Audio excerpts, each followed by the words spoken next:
ಸನ್ಮಾನ್ಯ ಸಿದ್ದರಾಮಯ್ಯ ಅವರ ವಿರುದ್ಧ ಪ್ರಾಸಿಕ್ಯೂಷನ್ ಅಂತಕ್ಕಂಥ ಇವತ್ತೇನು ಕೊಟ್ಟಿರತಕ್ಕಂಥದ್ದು ಅದು ಖಂಡನೀಯ.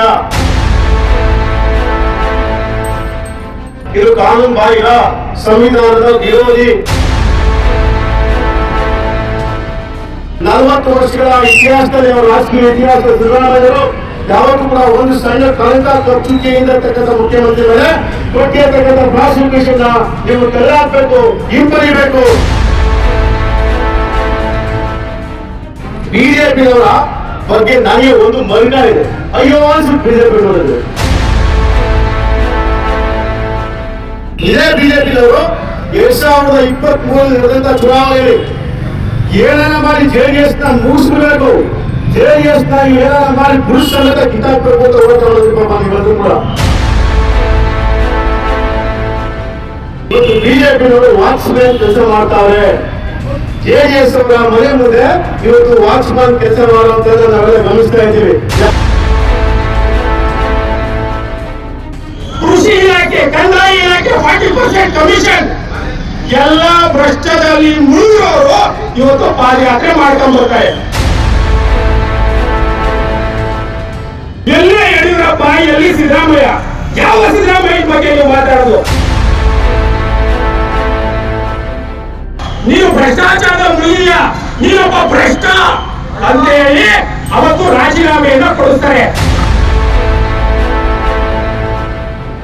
ರಾಜ್ಯಭವನ ಒಂದು ರಾಜಕಾರಣದ ವ್ಯಭಿಚಾರವನ್ನು ಮಾಡ್ತಾ ಇದೆ. ನಾನು ಈ ರಾಜ್ಯಪಾಲ ಬಿಜೆಪಿ ಸರ್ಕಾರದ ಒಬ್ಬ ಏಜೆಂಟ್. ನಮ್ಮ ಕರ್ನಾಟಕ ಪ್ರದೇಶ ಕಾಂಗ್ರೆಸ್ ಕಮಿಟಿ ಪರವಾಗಿ ನಿಮ್ಗೆಲ್ಲರಿಗೂ ಧನ್ಯವಾದಗಳನ್ನು ಬಯಸ್ತಾ ಇದ್ದೇನೆ. ಬಂಧುಗಳೇ, ಸ್ನೇಹಿತರೆ, ಕಾರ್ಯಕರ್ತ ಬಂಧುಗಳೇ, ಇವತ್ತಾಗಲೇ ನಿಮ್ಗೆ ಗೊತ್ತಿದೆ, ಸನ್ಮಾನ್ಯ ಕೆಪಿಸಿಸಿ ಅಧ್ಯಕ್ಷರಾದಂತಹ ಸನ್ಮಾನ್ಯ ನಮ್ಮ ನಾಯಕರು ಆದಂತಹ ಸನ್ಮಾನ್ಯ ಡಿ.ಕೆ. ಶಿವಕುಮಾರ್ ಅವರ ಆದೇಶ ಏನಿತ್ತು, ನೀವೆಲ್ಲರೂ ಕೂಡ ಇಡೀ ಕರ್ನಾಟಕ ರಾಜ್ಯದಲ್ಲಿ ಗ್ರಾಮ ಪಂಚಾಯತಿ ವ್ಯಾಪ್ತಿ, ತಾಲೂಕ್ ಪಂಚಾಯತಿ, ತಾಲೂಕು ಮಟ್ಟದ ವ್ಯಾಪ್ತಿ ಮತ್ತೆ ಜಿಲ್ಲಾ ಮಟ್ಟದ ವ್ಯಾಪ್ತಿನಲ್ಲಿ ಇವತ್ತೇನು ನಿಮ್ಗೆಲ್ಲ ಗೊತ್ತಿದೆ, 2 ತಿಂಗಳಿಂದ ನಾವೆಲ್ಲ ಏನು ಗಮನಿಸ್ತಾ ಇದ್ದೀವೋ, ಈ ಮೂಢ ಅನ್ನತಕ್ಕಂಥ ಹಗರಣದಲ್ಲಿ ಸುಮ್ಮನೆ ಬೇಕು ಅಂತ ಹೇಳಿ ಯಾವುದೇ ಸಾಕ್ಷಿಗಳು ಆಧಾರಗಳು ಇಲ್ಲದೆ ಹೋದ್ರು ಕೂಡ ಸಂವಿಧಾನಕ್ಕೆ ವಿರೋಧವಾಗಿ ಇವತ್ತು ನಮ್ಮ ರಾಜ್ಯಪಾಲರು, ನಮ್ಮ ಕರ್ನಾಟಕದ ರಾಜ್ಯಪಾಲರು ಸನ್ಮಾನ್ಯ ನಮ್ಮ ಜನಪ್ರಿಯ ಧೀಮಂತ ನಾಯಕ ಅನ್ನದಾತ ಅನ್ನರಾಮಯ್ಯ ಸನ್ಮಾನ್ಯ ಸಿದ್ದರಾಮಯ್ಯನವರ ವಿರುದ್ಧ ಪ್ರಾಸಿಕ್ಯೂಷನ್ ಅಂತಕ್ಕಂಥದ್ದನ್ನ ಇವತ್ತೇನು ಕೊಟ್ಟಿರತಕ್ಕಂಥದ್ದು ಅದು ಖಂಡನೀಯ. ಇದು ಕಾನೂನು ಬಾಹಿರ, ಸಂವಿಧಾನದ ವಿರೋಧಿ ಅನ್ನತಕ್ಕಂಥ ಮಾಹಿತಿನ ಇವತ್ತೇನು ಸನ್ಮಾನ್ಯ ಕೆಪಿಸಿಸಿ ಅಧ್ಯಕ್ಷರು ಮಾಹಿತಿ ಕೊಟ್ಟು ಪ್ರತಿಭಟನೆ ಮಾಡಬೇಕು ಅನ್ನುವಂತ ಅವರ ಆದೇಶ ಇದೆಯೋ, ಇವತ್ತು ಇಡೀ ಕರ್ನಾಟಕದಲ್ಲಿ ನಾವು ಗಮನಿಸ್ತಾ ಇದ್ದೀವಿ. ರಾಜ್ಯಪಾಲರು ಪ್ರಾಸಿಕ್ಯೂಷನ್ ಕೊಟ್ಟಾದ ಮೇಲೆ ಇವತ್ತು ಇಡೀ ಕರ್ನಾಟಕದಲ್ಲಿ ಪ್ರತಿ ಹಳ್ಳಿಯಲ್ಲಿ ಕೂಡ ಇವತ್ತು ಕಾಂಗ್ರೆಸ್ ಪಾರ್ಟಿ ಕಾರ್ಯಕರ್ತರು, ಬರೀ ಕೇವಲ ಕಾಂಗ್ರೆಸ್ ಪಾರ್ಟಿ ಕಾರ್ಯಕರ್ತರಲ್ಲ, ಇವತ್ತು ಸಿದ್ದರಾಮಯ್ಯನವರು ಇವತ್ತೇನು 7 ಕೋಟಿ ಜನಗಳಿಗೆ, ಸುಮಾರು 125 ಕುಟುಂಬಗಳಿಗೆ ಇವತ್ತೇನು ಪ್ರತಿ ಮನೆಗೂ ಅಕ್ಕಿ ಕೊಡುವಂತ ವಿಚಾರ ಆಗ್ಬೋದು, ಪ್ರತಿ ಮನೆಗೂ ಫ್ರೀ ವಿದ್ಯುತ್ ಕೊಡುವಂತ ವಿಚಾರ ಆಗ್ಬೋದು, ಪ್ರತಿ ಕುಟುಂಬಕ್ಕೂ 125 ಕುಟುಂಬಕ್ಕೂ ಹೆಚ್ಚು ಕುಟುಂಬಗಳಿಗೆ 2,000 ರೂಪಾಯಿ ಕೊಡುವಂತ ಯೋಜನೆ ಆಗ್ಬೋದು. ಮತ್ತೆ ಇಲ್ಲಿ ನಿಂತಿರೋ ಪ್ರತಿಯೊಬ್ಬರು ಇವತ್ತು ಹೆಣ್ಮಕ್ಳಿಗೆ ಅಂಗಡಿಯಲ್ಲಿ ವ್ಯಾಪಾರ ಮಾಡ್ತಿರಲ್ಲ, ನೀವೆಲ್ಲರೂ ಕೂಡ ಉಚಿತವಾಗಿ ಬಸ್ ಕೊಡುವಂತ ಯೋಜನೆ ಕೊಟ್ಟಂತದ್ದು ಸಿದ್ದರಾಮಯ್ಯನವರ ಈ ಜನಪ್ರಿಯ ಯೋಜನೆಗಳನ್ನ ಸಹಿಸ್ಕೊಳಕ್ ಆಗ್ತಾರೆ ಬಿಜೆಪಿನವ್ರಿಗೆ. ನಾನು ಬಿಜೆಪಿನವ್ರಿಗೆ ಪ್ರಶ್ನೆ ಮಾಡೋದಿಷ್ಟೇ, ನಮ್ಮ ಪ್ರಶ್ನೆ ಇರುವಂತದ್ದು ಇವತ್ತು ನಿಮ್ಮೆಲ್ಲರ ಮೂಲಕ ಡಿ.ಸಿ ಅವ್ರನ್ನ ಭೇಟಿ ಮಾಡಿ, ಡಿ.ಸಿ ಅವ್ರ ಮೂಲಕ ರಾಷ್ಟ್ರಪತಿಗಳಿಗೆ ನಮ್ಮ ಮನವಿ. ಯಾಕಂದ್ರೆ ನಾವೋಗಿ ರಾಷ್ಟ್ರಪತಿಗಳಿಗೆ ಮೀಟ್ ಮಾಡೋಂಥ ಯೋಗ್ಯತೆ ನಮಗೆ ಕೊಟ್ಟಿಲ್ಲ, ನಮ್ಗಾಗಲ್ಲ. ಹಾಗಾಗಿ ನಮ್ಮ ಜಿಲ್ಲಾಧಿಕಾರಿಗಳನ್ನ ಹೋಗಿ ಮೀಟ್ ಮಾಡಿ ಅವ್ರಿಗೆ ಈ ಪ್ರಾಸಿಕ್ಯೂಷನ್ ಕೊಟ್ಟಿರ್ತಕ್ಕಂಥದ್ದು ಕಾನೂನು ಬಾಹಿರ ಇದೆ. 40 ವರ್ಷಗಳ ಇತಿಹಾಸದಲ್ಲಿ, ಅವರ ರಾಜಕೀಯ ಇತಿಹಾಸದಲ್ಲಿ ಸಿದ್ದರಾಮಯ್ಯವರು ಯಾವತ್ತೂ ಕೂಡ ಒಂದು ಸಣ್ಣ ಕಳಂಕ ಕಚ್ಚುಕ್ಕೆ ಇಲ್ಲದಕ್ಕಂಥ ಮುಖ್ಯಮಂತ್ರಿ ಮೇಲೆ ಕೊಟ್ಟಿರತಕ್ಕಂಥ ಪ್ರಾಸಿಕ್ಯೂಷನ್ ನೀವು ತೆಗೆದುಹಾಕಬೇಕು, ಹಿಂಪಡಿಬೇಕು, ಮತ್ತೆ ರಾಜ್ಯಪಾಲರನ್ನು ವಾಪಸ್ ಕರ್ಸ್ಕೋಬೇಕು ನೀವು ದೆಹಲಿಗೆ ಅನ್ನತಕ್ಕಂಥ ನಮ್ಮ ಹೋರಾಟನ ರಾಷ್ಟ್ರಪತಿಗಳಿಗೆ ಇವತ್ತು ಸನ್ಮಾನ್ಯ ಜಿಲ್ಲಾಧಿಕಾರಿಗಳ ಮೂಲಕ ಮನವಿ ಕೊಡೋಕೆ ಅಂತ ನಾವು ಇವತ್ತು ಪ್ರತಿಭಟನೆ ಮಾಡಿದ್ದೇವೆ. ಸೊ ಆದೇಶದಂತೆ ಇವತ್ತು ಬಹಳ ದೊಡ್ಡ ಮಟ್ಟಕ್ಕೆ ಇವತ್ತು ಪ್ರತಿಭಟನೆ ಆಗಿದೆ. ಸೊ ನನ್ನ ಅಭಿಪ್ರಾಯದಲ್ಲಿ ಬಿಜೆಪಿನವರ ಬಗ್ಗೆ ನನಗೆ ಒಂದು ಮರ್ಗ ಇದೆ, ಅಯ್ಯೋ ಅನ್ಸುತ್ತೆ ಬಿಜೆಪಿ ನೋಡಿದ್ರೆ. ಯಾಕೆ ಅಂದ್ರೆ ಇವತ್ತು ಸುಮಾರು 30-35 ವರ್ಷಗಳ ಕಾಲ ಕರ್ನಾಟಕದಲ್ಲಿ ನಾವು ಹೋರಾಟ ಮಾಡಿದ್ವಿ. ಹೋರಾಟ ಮಾಡ್ಕೊಂಡು RSS ಪಕ್ಷ ಕಟ್ಟಿ 1, 2, 3, 20, 30 ಜನ MLAಗಳನ್ನ ನಾವು ಸೃಷ್ಟಿ ಮಾಡ್ಕೊಂಡ್ವಿ. ಇವತ್ತು ದಕ್ಷಿಣ ಭಾರತದಲ್ಲಿ ಪ್ರಪ್ರಥಮವಾಗಿ ನಾವು ದಕ್ಷಿಣ ಭಾರತದಲ್ಲಿ ನಾವು ಬಿಜೆಪಿ ಸರ್ಕಾರವನ್ನ ಕರ್ನಾಟಕದಲ್ಲಿ ತಂದ್ವಿ ಅನ್ನುವಂಥ ಹೆಮ್ಮೆ ಬಿಜೆಪಿಯವರು ಬಹಳ ಬೇಗನೆ ಕೊಚ್ಕೊತಾ ಇದ್ರು 2008ರಲ್ಲಿ ಮತ್ತೆ 2018ರಲ್ಲಿ. ಅದು ಏನು ಏಕಾಏಕಿ ಸಂಪೂರ್ಣವಾದ ಬಹುಮತ ಅಲ್ಲ, ಹಿಂಬಾಗ್ಲಿಲ್ಲ. ನಾನು ಕೇಳುವಂತದ್ದು ಇವತ್ತು ಇದೇ ಬಿಜೆಪಿನವರು 2023ರಲ್ಲಿ ನಡೆದಂತ ಚುನಾವಣೆಯಲ್ಲಿ ಏನಾರ ಮಾಡಿ JDS ನ ಮುಗಿಸ್ಬಿಡ್ಬೇಕು, JDS ನ ಇಲ್ಲಿ ಏನಾರ ಮಾಡಿ ಪುರುಷ ಸಮೇತ ಕಿತ್ತಾಕ್ಬೇಕು ಅಂತ ಹೋರಾಟ ಮಾಡಿದ್ರಿ ಪಾಪ ನೀವೆಲ್ಲರೂ ಕೂಡ. ನೀವೆಲ್ಲ ಹೋರಾಟದ ಫಲ JDS ಅಲ್ಲಿ ಕೇವಲ 19 ಜನ MLA ಮಾತ್ರ ಗೆದ್ರು. ಆದ್ರೆ ಇವತ್ತು ಬಿಜೆಪಿನವರು ವಾಚ್ಮ್ಯಾನ್ ಕೆಲಸ ಮಾಡ್ತಾವ್ರೆ. JDS ಅವರ ಮನೆ ಮುಂದೆ ಇವತ್ತು ವಾಚ್ಮ್ಯಾನ್ ಕೆಲಸ ಮಾಡುವಂತ ನಾವೆಲ್ಲ ಗಮನಿಸ್ತಾ ಇದ್ದೀವಿ. ಯಾವ ರೀತಿ ಅಂದ್ರೆ ಪಾಪ ಒಕ್ಕಲಿಗ ಸಮಾಜದಲ್ಲಿ ಅಶ್ವಥ್ ನಾರಾಯಣ್, ಮುನ್ರಾಜು, CT ರವಿ, ಇನ್ನು ಅನೇಕ ಜನ ನಾಯಕರುಗಳು ನಾವು ಬಿಟ್ಟರೆ ಬಿಜೆಪಿ ಒಕ್ಕಲಿಗರಿಲ್ಲ ಅನ್ನುವಂಥದ್ದ ಬಾಲಕ ಹೇಳ್ಕೊಂಡ್ಬಿಟ್ಟೆ. ಆದ್ರೆ ಇವತ್ತು ನಾವು ನೋಡ್ತಾ ಇದ್ದೀವಿ ಈ ಎಲ್ಲ ಬಿಜೆಪಿ ನಾಯಕರುಗಳು 19 ಜನ ಶಾಸಕರಿದ್ದಂತ ಪಕ್ಷ ತೆಗಿಲೇಬೇಕು ಅಂತ ನೀವೇನು ಹೇಳ್ತಿದ್ರೆ ಇವತ್ತು ನಾಯಕ ಮನೆ ಕೃಷಿ ಇಲಾಖೆ, ಕಂದಾಯ ಇಲಾಖೆ 40% ಕಮಿಷನ್ ಎಲ್ಲ ಭ್ರಷ್ಟದಲ್ಲಿ ಮುಳುಗಿರೋರು ಇವತ್ತು ಪಾದಯಾತ್ರೆ ಮಾಡ್ಕೊಂಡ್ ಬರ್ತಾರೆ. ಇವತ್ತು ಮಾತಾಡ್ತಿದ್ರೆ ಯಡಿಯೂರಪ್ಪನವ್ರು ರಾಜೀನಾಮೆ ಕೊಟ್ಟಿಲ್ವಾ, ಸಿದ್ದರಾಮಯ್ಯನವ್ರು ರಾಜೀನಾಮೆ ಕೊಡ್ಬೇಕು ಅಂತಾರೆ. ನಾನು ಬಿಜೆಪಿ JDS ನಾವು ನಾಯಕರಲ್ಲಿ ವರಿಷ್ಠರಲ್ಲಿ ನಾನು ಮಾತು ಕೇಳಕ್ ಇಷ್ಟಪಡ್ತೀನಿ. ಎಲ್ಲಿ ಯಡಿಯೂರಪ್ಪ, ಎಲ್ಲಿ ಸಿದ್ದರಾಮಯ್ಯ? ಯಾವ ಸಿದ್ದರಾಮಯ್ಯನ ಬಗ್ಗೆ ನೀವು ಮಾತಾಡೋದು? ಯಡಿಯೂರಪ್ಪನವ್ರ ಅವತ್ತು ನಿಮ್ಗೆ ಪ್ರಕರಣ ಗೊತ್ತಾ?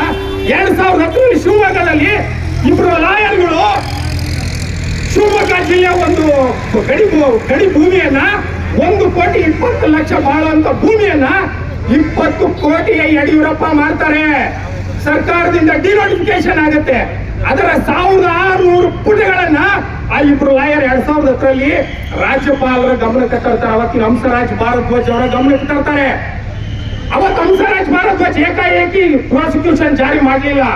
2010ರಲ್ಲಿ ಅದಾದ್ಮೇಲೆ ಅಪ್ಪ ಮಕ್ಕಳು ಅಳಿಯ ಎಡ್ಡಿ ಸನ್ ಇಲ್ಲ ಕೃಷ್ಣಯ್ಯ ಶೆಟ್ಟರು ಈ ಅಕ್ರಮದಲ್ಲಿ ಶಾಮೀಲಾಗಿರ್ತಾರೆ. ಇಷ್ಟಾದ್ರೂ ಪ್ರಾಸಿಕ್ಯೂಷನ್ ಜಾರಿ ಮಾಡಲ್ಲ.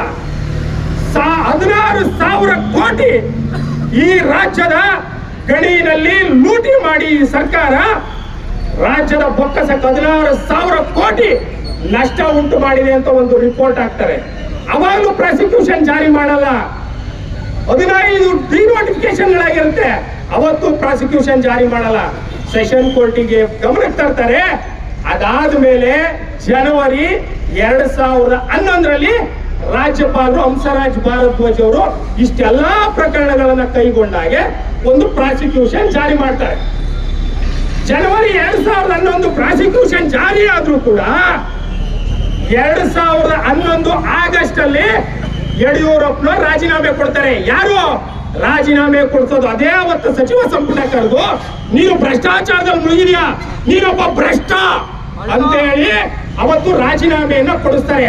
ಅದು ಒಂದ್ ಕಾರಣ. ಅದ್ರ ಜೊತೆಗೆ ಅವತ್ತಿನ ಲೋಕಾಯುಕ್ತದಲ್ಲಿ ಅಧಿಕಾರಿಗಳನ್ನೆಲ್ಲ ನಿರಂತರವಾಗಿ ವರ್ಗಾವಣೆ ಮಾಡ್ತಿರುತ್ತೆ ರಾಜ್ಯ ಸರ್ಕಾರ. ಇದಾಗಬಾರದು. ಸಂತೋಷ್ ಹೆಗಡೆ ಅವರು ರಾಜೀನಾಮೆ ಕೊಟ್ಟ ಮೇಲೆ ಸಚಿವ ಸಂಪುಟ ಕರೆದು ಅವತ್ತು ರಾಜೀನಾಮೆ ಕೊಡ್ತಾರೆ.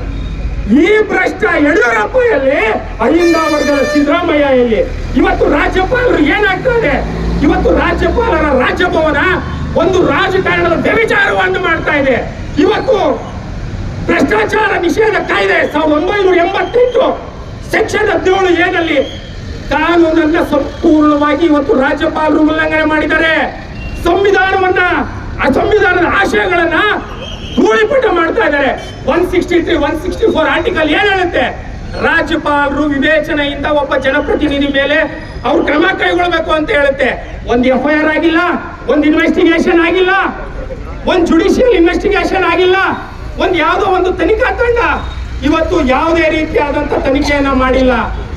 ಆದ್ರೂ ಕೂಡ ಯಾವ ಸಾಂವಿಧಾನಿಕ ತತ್ವಗಳನ್ನ, ಯಾವ ಸಾಂವಿಧಾನಿಕ ನೀತಿಗಳನ್ನ, ಯಾವ ಸಂವಿಧಾನದ ಆಶಯಗಳನ್ನ ಎತ್ತಿಡಬೇಕಿತ್ತು ರಾಜಭವನ ಇವತ್ತು ರಾಜಕಾರಣದ ವ್ಯಭಿಚಾರ ಕೇಂದ್ರ ಆಗಿದೆ. ನಾನು ಈ ರಾಜ್ಯಪಾಲ ಬಿಜೆಪಿ ಸರ್ಕಾರದ ಒಬ್ಬ ಏಜೆಂಟ್ ಹಂಸರಾಜ್ ಭಾರದ್ವಾಜ್ನ ಕಂಪೇರ್ ಮಾಡಿಕೊಂಡು ಇದು ಯಾರೋ ಗೆಹ್ಲೋಟ್ಗೆ ಮಾತಾಡ್ತಾರೆ. ಹಂಸರಾಜ್ ಭಾರದ್ವಾಜ್ ಯಾರ್ರಿ? ಹಂಸರಾಜ್ ಭಾರದ್ವಾಜ್ ಒಬ್ಬ ಸುಪ್ರೀಂ ಕೋರ್ಟ್ ನ್ಯಾಯಾಧೀಶ. ಇವ್ರು ಯಾರ್ರಿ? ಗೆಹ್ಲೋಟ್ ಮಧ್ಯಪ್ರದೇಶದ ಒಬ್ಬ ಬಿಸ್ನೆಸ್ ಮ್ಯಾನ್. ಬಿಸ್ನೆಸ್ ಮಾಡ್ಲಿಕ್ಕೆ ಬಂದಿದ್ದಾರೆ. ಇಂಥ ಬಿಸ್ನೆಸ್ ಗಳನ್ನ ಕರ್ನಾಟಕ ನೂರಾರು ಜನ ಕಂಡಿದೀವಿ.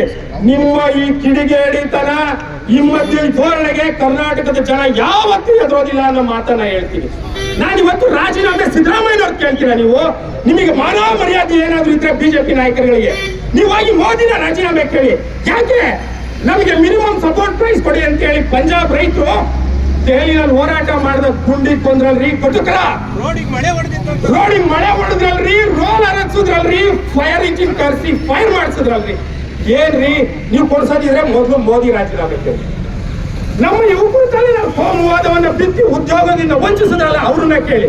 ಅವೈಜ್ಞಾನಿಕ ಡಿಮಾನಿಟೈಸೇಷನ್ ಮಾಡಿದ್ರಲ್ಲ, ಅವ್ರನ್ನ ಕೇಳಿ.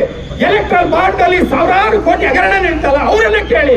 ಮೊನ್ನೆ ಸೆಷನ್ ಅಲ್ಲಿ ಜೈಶಂಕರ್ ನಿಮ್ ಫಾರಿನ್ ಮಿನಿಸ್ಟರ್ ಹೇಳ್ತಾನೆ, ಮಾನ ಮರ್ಯಾದೆಯಿಂದಿರೋ ಈ ಬಿಜೆಪಿ ಸರ್ಕಾರ ಕೇಂದ್ರ ಸರ್ಕಾರವನ್ನ ನಮ್ಮ ದೇಶದ 67 ಜನ ಸೈನಿಕರನ್ನ, ನಾನು ಹೇಳ್ತಿರೋ ಮಾತಲ್ಲ, ಅವರ ಫಾರಿನ್ ಮಿನಿಸ್ಟರ್ ಹೇಳ್ತಿರೋ ಮಾತು. ಜೈಶಂಕರ್ ನಮ್ಮ ದೇಶದ 67 ಜನ ಸೈನಿಕರನ್ನ ಒಬ್ಬ ಯಾವ ಏಜೆಂಟ್ ಮೂಲಕ ರಷ್ಯಾದ ಪುಟಿನ್ ಯುದ್ಧ ಮಾಡಕ್ ಕಳಿಸಿ ನಮ್ಮ ದೇಶದ 8 ಸೈನಿಕರನ್ನ ಕೊಂದ್ರಲ್ಲ, ಅವ್ರ ಎಡಗಳನ್ನು ತರಲಿಲ್ವಲ್ಲ. ನೀವು ರಾಜೀನಾಮೆ ಕೊಡ್ಬೇಕ್ರಿ ಮೋದಿ ಅವರೇ. ನಿಮ್ಗೆ ಏನಾದ್ರೂ ನೈತಿಕತೆ ಇದ್ರೆ, ನಿಮ್ಗೇನಾದ್ರೂ ನೈತಿಕತೆ ಇದ್ರೆ ರಾಜಕಾರಣದ ವ್ಯಭಿಚಾರವನ್ನು ಈ ಕೂಡಲೇ ನಿಲ್ಲಿಸಬೇಕು. ಇವತ್ತು ಯಾರನ್ನ ನೀವು ರಾಜೀನಾಮೆ ಕೇಳ್ತಿರೋದು? ನಮ್ಮ ರಾಜ್ಯದ, ನಮ್ಮ ಹಿಂದ ಹೆಮ್ಮೆ, ನಮ್ಮ ಹಿಂದ ನಾಯಕ ಸಿದ್ದರಾಮಯ್ಯನವ್ರನ್ನ ನೀವು ರಾಜೀನಾಮೆ ಕೇಳ್ತೀರಾ? ಯಾವ ರಾಜೀನಾಮೆ ಕೇಳ್ತೀರಾ ನೀವು? ಯಾವ ಕಾರಣಕ್ಕೆ? ಇವತ್ತು 40 ವರ್ಷ ರಾಜಕಾರಣದಲ್ಲಿ ಒಂದೇ ಒಂದು ಕಪ್ಪು ಚುಕ್ಕೆ ಇಲ್ಲದೆ ರಾಜಕಾರಣವನ್ನ ಮಾಡ್ಕೊಂಡು ಬಂದ್ರಲ್ಲ, ಆ ಕಾರಣಕ್ಕ ಇವತ್ತು 60,000 ಕೋಟಿಗಳನ್ನ ಪ್ರತಿ ವರ್ಷ ಬಡವರಿಗೆ ನನ್ನ ಜನ ಚೆನ್ನಾಗಿರ್ಬೇಕು ಅಂತ ಹಂಚುತ್ತಾ ಇದಾರಲ್ಲ, ಆ ಕಾರಣಕ್ಕ ಇವತ್ತು ನಿಮ್ಮ ಈ ಯಾವ ಕಾರಣಕ್ಕೆ ನೀವು ರಾಜೀನಾಮೆಯವ್ರ ವಿರುದ್ಧ, ಸಿದ್ದರಾಮಯ್ಯನವ್ರ ವಿರುದ್ಧ ನೀವು ಷಡ್ಯಂತ್ರ ರೂಪಿಸ್ತಿದ್ದೀರಾ ಅನ್ನೋದು ಈ ಜನತೆಗೆ ಚೆನ್ನಾಗಿ ಗೊತ್ತಾಗಿದೆ. ಇಡೀ ಕೇಂದ್ರ ಸರ್ಕಾರದ ವಿರುದ್ಧ, ಮೋದಿ ಸರ್ಕಾರ ಅಲ್ಲ, ಇದು ತೊಗಲಕ್ ಸರ್ಕಾರ. ಈ ತೊಗಲಕ್ ಸರ್ಕಾರದ ವಿರುದ್ಧ ತೊಡೆ ತಟ್ಟಿದ ಏಕೈಕ ಗಂಡು ಯಾರು? ಗೌರೀಶಂಕರ್ ಅವರಿಗೆ Go back, go back. Rajabali, go back. Go back, go back. Rajabali, go back. Ahinda ವಿರೋಧಿ ಕೇಂದ್ರ ಸರ್ಕಾರಕ್ಕೆ, ಪ್ರಜಾಪ್ರಭುತ್ವ ವಿರೋಧಿ ಕೇಂದ್ರ ಸರ್ಕಾರಕ್ಕೆ, ಸಂವಿಧಾನ ವಿರೋಧಿ ಕೇಂದ್ರ ಸರ್ಕಾರಕ್ಕೆ, ಬಡವರ ವಿರೋಧಿ ಕೇಂದ್ರ ಸರ್ಕಾರಕ್ಕೆ. ಇಲ್ಲ, ಇನ್ನೂ ಅರ್ಧ ಗಂಟೆ ಆಗುತ್ತೆ ನಾವು ರಸ್ತೆ ತಡೆ ಮಾಡೋದು. ಹಾಗೇನಾದ್ರೂ ಕೇಸ್ ಮಾಡೋದಿದ್ರೆ ಮಾಡ್ಕೊಳ್ಳಿ, ಅನ್ಯತಾ ಖಂಡಿತ ಮಾಡಿ ಸರ್, ಖಂಡಿತ ಮಾಡಿ. ನಮ್ಗೆ ಅಭ್ಯಂತರ ಇಲ್ಲ ಸರ್.